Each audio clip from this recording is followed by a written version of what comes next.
स्वागत करता हूं बच्चों आपका वन्नाइक एकेडमी में। आज हम सीटेट दिसंबर 2019 में से सीडीपी के एमसीक्यू लेकर आए हैं। तो शुरू करते हैं आज की क्लास। निम्नलिखित में से कौन सी प्रथाएं सार्थक अधिगम को बढ़ावा देती हैं? तो इन प्रथाओं को आपने ध्यान से पढ़ लेना है। सही उत्तर होगा option number 3।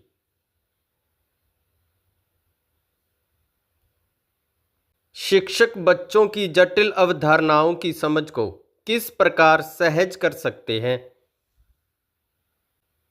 By providing opportunities for exploration and discussion. एक प्राथमिक विद्यालय की अध्यापिका बच्चों को प्रभावशाली समस्या समाधानकर्ता बनने के लिए किस प्रकार प्रोत्साहित कर सकती है? बच्चों को सहानुभूति अनुमान लगाने के लिए प्रोत्साहित करके तथा विचार मंथन कराकर।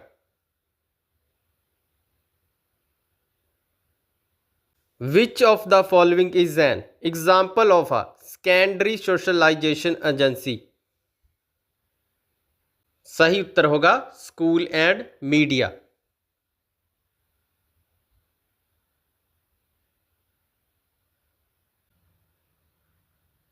निम्नलिखित में से किस अवधि में शारीरिक वृद्धि अवय विकास तीव्र गति से घटित होता है?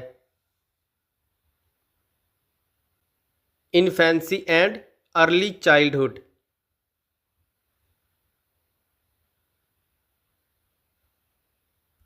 निम्नलिखित में से कौन सा विकास का सिद्धांत नहीं है?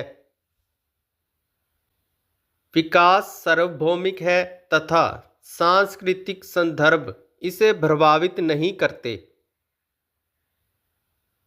व्यक्तिगत विभिन्नताओं का प्राथमिक कारण क्या है?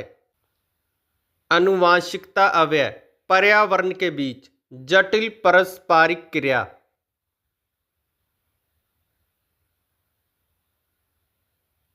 बच्चों में जेंडर रूढ़िवादिता अवयव जेंडर भूमिका अनुरूपता को कम करने के लिए कौन सी पद्धति प्रभावशाली है? जेंडर पक्षपात पर परिचर्चा।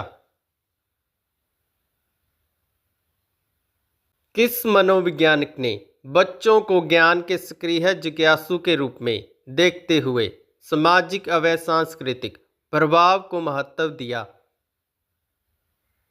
सही उत्तर होगा लीव वाइगोस्की।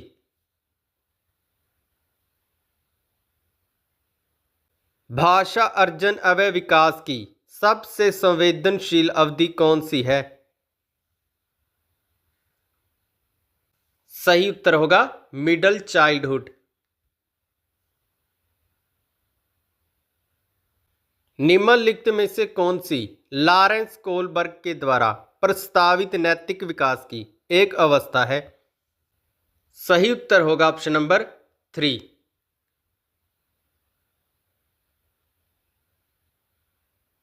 कक्षा में परिचर्चा के दौरान एक शिक्षक लड़कियों की तुलना में लड़कों पर अधिक ध्यान देता है।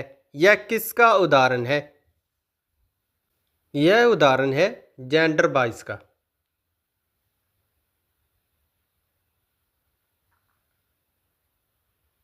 बच्चों के संज्ञानात्मक विकास के संदर्भ में निम्नलिखित में से कौन सी पियाजे की संरचना है?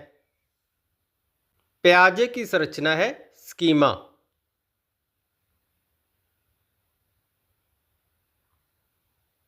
जिंग जा पहेली को करते समय 5 वर्ष की नजमा स्वयं से कहती है, नीला टुकड़ा कहाँ है? नहीं, यह वाला नहीं, गाढ़े रंग वाला, जिससे यह जूता पूरा बन जाएगा। वाइगोस्की इस प्रकार की वार्ता को किस तरह संबोधित करते हैं? सही उत्तर होगा प्राइवेट स्पीच। बच्चों को संकेत देना तथा जरूरत पड़ने पर सहयोग प्रदान करना निम्नलिखित में से किसका उदाहरण है? सही उत्तर होगा स्कैफोल्डिंग।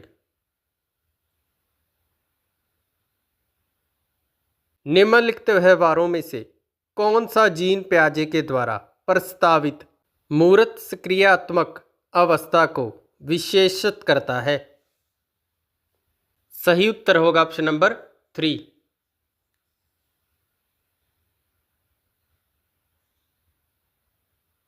आकलन का प्राथमिक उद्देश्य क्या होना चाहिए? सही उत्तर होगा संबंधित अवधारणाओं के बारे में बच्चों की स्पष्टता तथा भ्रांतियों को समझना। निम्नलिखित कथनों में से कौन सा बुद्धि के बारे में सही है? बुद्धि बहुआयामी है तथा जटिल योग्यताओं का एक समूह है।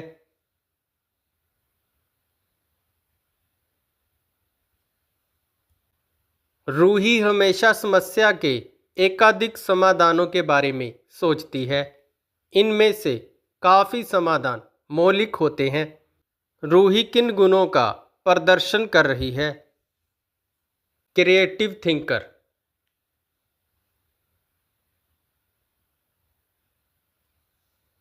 शिक्षा का अधिकार अधिनियम 2009 में उल्लेख की गई समावेशी शिक्षा की अवधारणा निम्नलिखित में किस पर आधारित है? अधिकार आधारित मानवतावादी परिप्रेक्ष्य। शिक्षण अधिगम प्रक्रिया में वंचित समूह से संबंधित विद्यार्थियों के द्वारा सहभागिता कम होने की स्थिति में एक शिक्षक को क्या करना चाहिए? अपनी शिक्षण पद्धति पर विचार करना चाहिए तथा बच्चों की सहभागिता में सुधार करने के लिए नए तरीके ढूंढने चाहिए। एक समावेशी कक्षा में एक शिक्षक को विशिष्ट शैक्षिक योजनाओं को सक्रिय रूप से तैयार करना चाहिए। रीडिंग डिसएबिलिटी के बच्चों में प्राथमिक लक्षण क्या है? धारा प्रवाह पढ़ने की अक्षमता।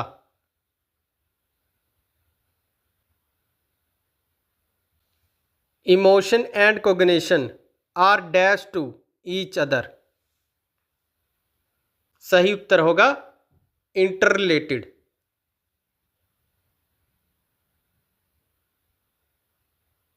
संरचनावादी ढांचे में अधिगम प्राथमिक रूप से अवबोधन की प्रक्रिया पर केंद्रित है।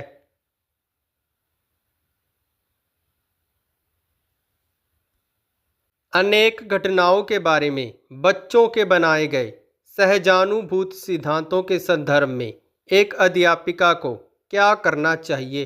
प्रतिकूल परिणाम अवयव उदाहरणों को प्रस्तुत करके बच्चों के इन सिद्धांतों को चुनौती देनी चाहिए। छात्र केंद्रित शिक्षा शास्त्र की क्या विशेषता है? बच्चों के अनुभवों को प्रमुखता देना।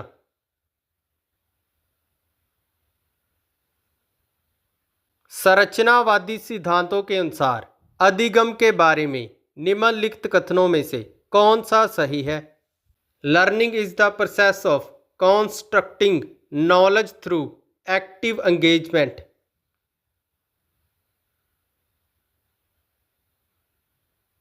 विद्यार्थियों को स्पष्ट उदाहरण अव्यय गैर उदाहरण देने के क्या परिणाम हैं? अवधारणात्मक परिवर्तनों को प्रोत्साहित करने के लिए यह एक प्रभावशाली तरीका है।